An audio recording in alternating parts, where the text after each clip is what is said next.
Assalamualaikum warahmatullahi wabarakatuh. Hadirin yang dirahmati oleh Allah Subhanahu wa taala, pada tema kali ini kita akan membahas tentang masalah bid'ah. Bismillahirrahmanirrahim.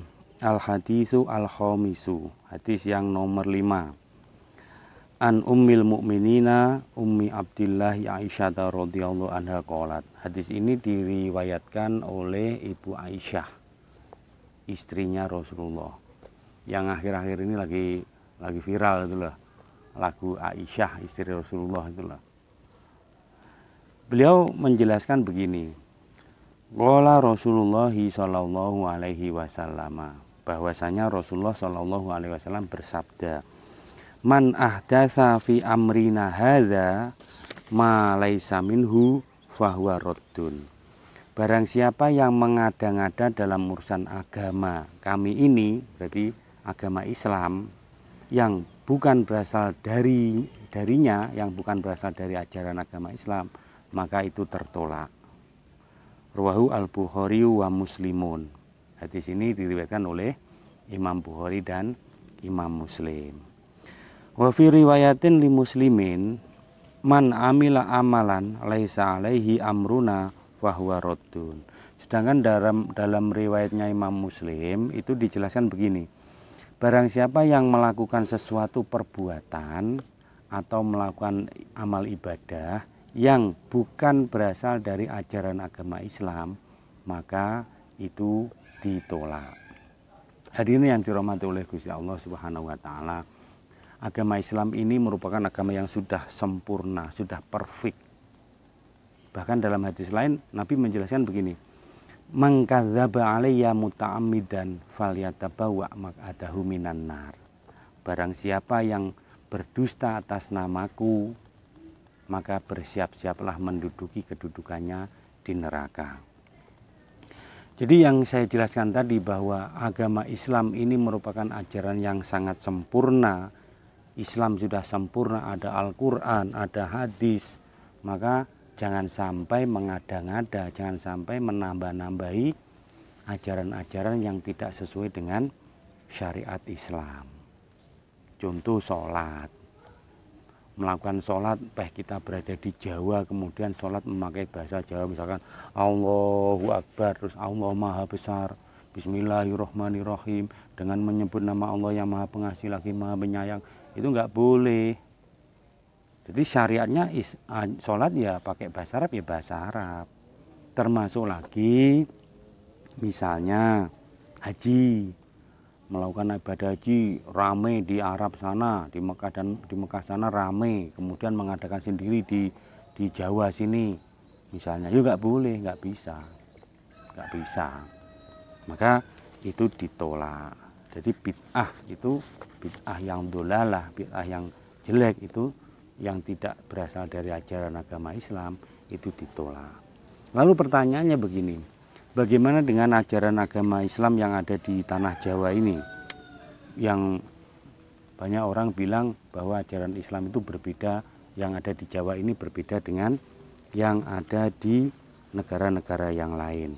Contoh masalah selamatan, telung dinoan, pitung dinoan, petang puluh dinoan. Itu betapa hebatnya Mbah Wali Songo pada waktu itu. Beliau syiar agama Islam di tanah Jawa yang kondisinya masyarakat Jawa masih primitif dan masih banyak yang menganut pada ajaran animisme dinamisme. Kita tahu bahwa animisme dinamisme itu orang yang meyakini atau banyak yang menyembah kepada pepohonan, orang yang menyembah kepada leluhurnya. Jadi ketika ada orang meninggal, itu ajaran dinamisme animisme dulu banyak orang yang lelean di depan rumahnya selama 3 hari, 7 hari, 40 harian, itu lelean. Dan itu ditangkap oleh Mbah Wali Songo. Daripada lelean biasa-biasa, mendingan diisi kegiatan membaca kalimah thayyibah. Diisi dengan baca Yasin, baca tahlil, baca surat-surat pendek dan lain-lain. Sehingga itu beliau saking hebatnya memadukan tradisi yang sudah ada diisi dengan ajaran-ajaran agama Islam. Makanya Kalau orang bilang bahwa kirim doa kepada orang meninggal itu merupakan bid'ah, ya keliru. Karena Nabi juga pernah mengajarkan. Misalnya mendoakan kepada orang yang meninggal. Allahumma firlahu warhamhu wa'afihi wa'afu anhu. Itu kan ada. Termasuk lagi kaitannya dengan ziarah kubur tadi. Toh ziarah kubur itu tujuannya kan untuk mengingat kematian. Bukan untuk menyembah kepada yang meninggal dunia. Ya malah justru musyrik kalau menyembah kepada yang meninggal, mendoakan kepada mayit, kemudian mengingat kepada kematian. Termasuk lagi tradisi yang diajarkan oleh Mbah Wali Songo ketika selesai mengucapkan kalimat thayyibah di acara kegiatan telung dinuan, pitung dinuan, petang puluh dinuan, 40 hari meninggalnya mayit, pulang dikasih berkat. Kenapa kok berkat?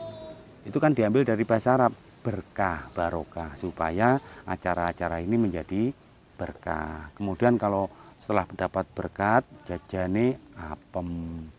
Kenapa kok apem? Apem itu juga diambil dari bahasa Arab yang artinya dari afwun, kata-kata afwun, apem, supaya mayit yang sudah meninggal dunia itu diampuni dosa-dosanya.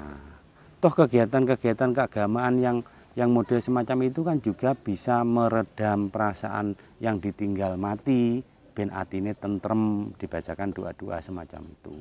Jadi kenapa kok di Jawa berbeda dengan di daerah yang lain? Memang itu ajaran dari Mbah Wali Songo yang begitu hebatnya beliau dalam memadukan kegiatan tradisi lama yang diisi dengan ajaran-ajaran Islam. Baiklah, demikian hadirin yang dirahmati oleh Allah Subhanahu wa taala.